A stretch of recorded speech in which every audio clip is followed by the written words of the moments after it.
संतों द्वारा गठित इस सदी की नंबर 1 ओजस्वी पार्टी के राष्ट्रीय अध्यक्ष श्री श्री नारायण प्रेम साई जी का ओजस्वी पार्टी की ओर से भारत देश के नागरिकों को प्रथम ओजस्वी उद्बोधन।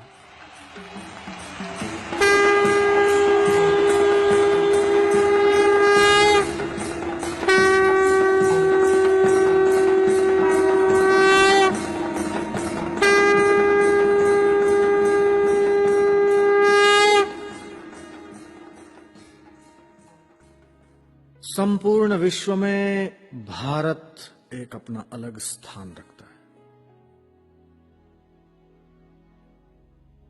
संपूर्ण विश्व में आध्यात्मिकता का प्रारंभ इसी पुण्य भूमि, देवभूमि, ऋषि भूमि भारत से हुआ है। यहीं पर विभिन्न प्रकार की विद्याएं, कलाएं विकसित हुई। पहले के जमाने में विदेशों के लोग इस भारत में पढ़ाई करने के लिए आते थे। आज स्थिति कुछ अलग है। खैर, जो भी हो, भारत ओजस्वी था, तेजस्वी था, धार्मिक था, आध्यात्मिक था, है और रहेगा। संपूर्ण विश्व को आध्यात्मिक ज्ञान भारत ने ही दिया था, दे रहा है और देता रहेगा। यह आध्यात्मिकता की उद्गम स्थली है, जन्मभूमि है।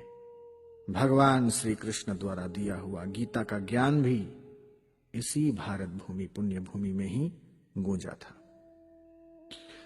आज भारत देश में रहने वाले करोड़ों लोग दुखी हैं, त्रस्त हैं, परेशान हैं। महंगाई की मार से गरीब लोग बदहाल हैं। सुनने वाला कोई नहीं। कारण क्या है? राजनीतिक उथल पाथल और अव्यवस्था, अकुशल अनगढ़ लोगों का नेतृत्व, जिसके कारण देश की यह दुर्दशा हमें दिखाई देती है। नेताओं के हाथों में जो जनता का शासन है, उसे देखकर कई बार दुख होता है। पहले के जमाने में राज सत्ता धर्म सत्ता के अधीन काम करती थी, मार्गदर्शन में काम करती थी। जब से यह परंपरा भूले, तब से पतन हुआ। इस परंपरा को पुनः प्रारंभ करने के लिए हमने एक राजनीतिक पार्टी, जिसका नाम है ओजस्वी पार्टी, गठन किया। ओजस्वी लोग आगे आए, भारत की तकदीर बनाए। अच्छे लोग आगे आए, भारत की तकदीर बनाए। अच्छे लोग आगे आए, भारत की तकदीर बनाए।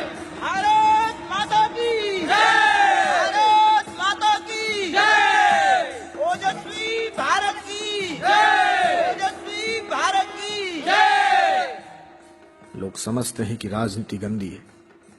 भाइयों बहनों, युवकों युवतियों, बच्चों, सज्जनों, राजनीति अगर गंदी होती तो भगवान कृष्ण क्यों राजनीति करते? अगर गंदी होती तो भगवान राम क्यों राजनीति करते? कई राजा इस देश में आए, चले गए, लेकिन करोड़ों करोड़ों लोगों के दिल में आज भी दो ही राजा राज करते हैं। एक राजा रामचंद्र जी, दूसरे राजा कृष्णचंद्र जी। रामचंद्र भगवान की जय, रामचंद्र भगवान की जय, कन्हैया लाल की जय, कन्हैया लाल की जय, पूज्य श्री नारायण साईं जी की जय, पूज्य श्री नारायण प्रेम साईं जी की जय। आइए हम उन्हीं के बनाए हुए सिद्धांतों और विचारों पर चलकर फिर से हमारी खोई हुई दिव्यता, भव्यता, ओजस्विता और महानता को प्राप्त करें। हमारा लक्ष्य भारत को विश्व गुरु बनाने का है और उसी के लिए ये ओजस्वी पार्टी पूरी शक्ति के साथ काम करेगी। राज सत्ता को धर्म सत्ता के मार्गदर्शन में काम करना चाहिए। यही भारत की परंपरा जो थी, जब से हम इसको भूले पतन हुआ। चलो की गलती को सुधारें और ये ओजस्वी पार्टी जो संतों के द्वारा बनाई गई है, इसी में शामिल होकर ओजस्वी भारत का निर्माण करें। नया इतिहास बनाएंगे, ओजस्वी सरकार लाएंगे, नया इतिहास बनाएंगे, ओजस्वी सरकार लाएंगे, नया इतिहास बनाएंगे। ओजस्वी सरकार लाएंगे। ओजस्वी सांसद ही देश का भला कर सकते हैं। हमें ओजस्वी सांसदों की आवश्यकता है। ग्रामीण अर्थव्यवस्था क्या हो सकती है? ग्राम प्रधान, सरकारी ग्राम न्यायाधीश, ग्राम सचिव, पक्ष तथा विपक्ष का सदस्य 5 लोगों की न्याय पंचायत बने। भूमि संबंधित तत्काल 1 दिन में निर्णय करें। गौ आधारित अर्थव्यवस्था, गौ ऊर्जा के द्वारा 8 घंटे बिजली और 4 घंटे ईंधन की व्यवस्था हो सकती है। आत्मनिर्भर गांवों को हमें फिर से बनाना पड़ेगा। गायों को कत्ल खाने जाता हुआ हमें रोकना पड़ेगा। हमारे भारत देश की जो जमीन है वो बंजर होती जा रही है। हमें इस भारत की उर्वरक क्षमता जो भूमि की बिगड़ गई है उसे फिर से सुधारना पड़ेगा। ओजस्वी प्रतिभावान देव संतानों का देश के कल्याण के लिए राजनीति में हम आवाहन करते हैं। अच्छे लोग आगे आए, भारत की तकदीर बनाए, अच्छे लोग आगे आए, भारत की तकदीर बनाए, भारत की तकदीर बनाए, अच्छे लोग आगे आए, भारत की तकदीर बनाए। अच्छे लोग आगे आए। ओजस्वी पार्टी जिंदाबाद जिंदाबाद ओजस्वी पार्टी जिंदाबाद जिंदाबाद। हम सबका है एक ही नारा, ओजस्वी हो देश हमारा। हम सबका है एक ही नारा, ओजस्वी हो देश हमारा, हम सबका है एक ही नारा। ओजस्वी हो देश हमारा। आज इस ओजस्वी पार्टी से जुड़े, वो भारत देश को समृद्ध बनाए, सुदृढ़ बनाए।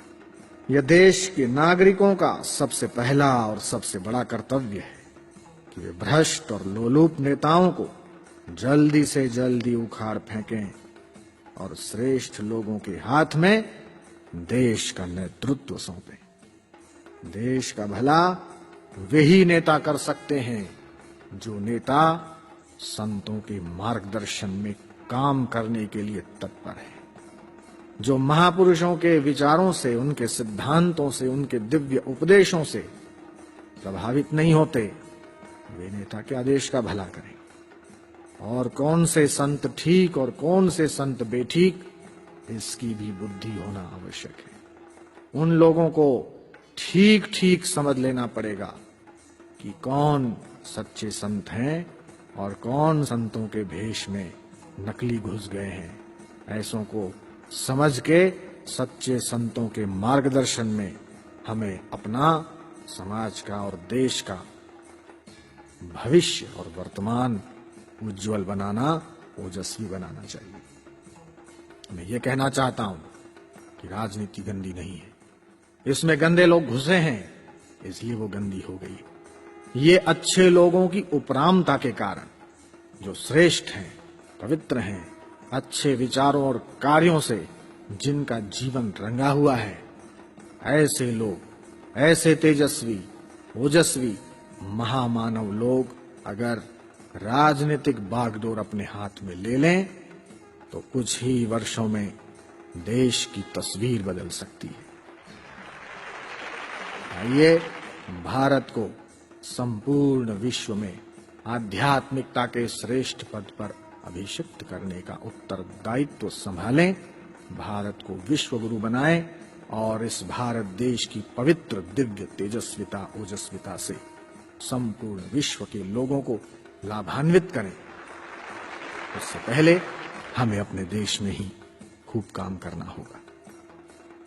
पार्टी नहीं प्रत्याशी देखो, जाति नहीं विकास देखो। देश की जनता भ्रष्ट नेताओं को उखाड़ फेंको और फिर भारत देश का विकास देखो। नई क्रांति लाएंगे, ओजस्वी सरकार लाएंगे, नई क्रांति लाएंगे, ओजस्वी सरकार लाएंगे, भ्रष्टाचार हटाएंगे,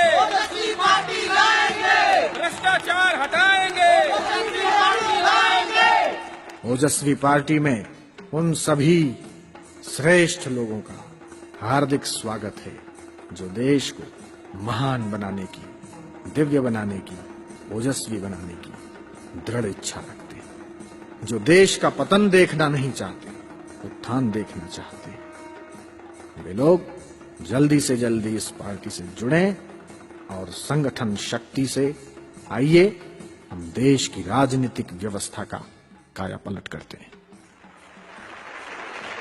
प्रदूषण, अपराध, भ्रष्टाचार दिनों दिन बढ़ते जा रहे हैं। किस पर भरोसा करोगे?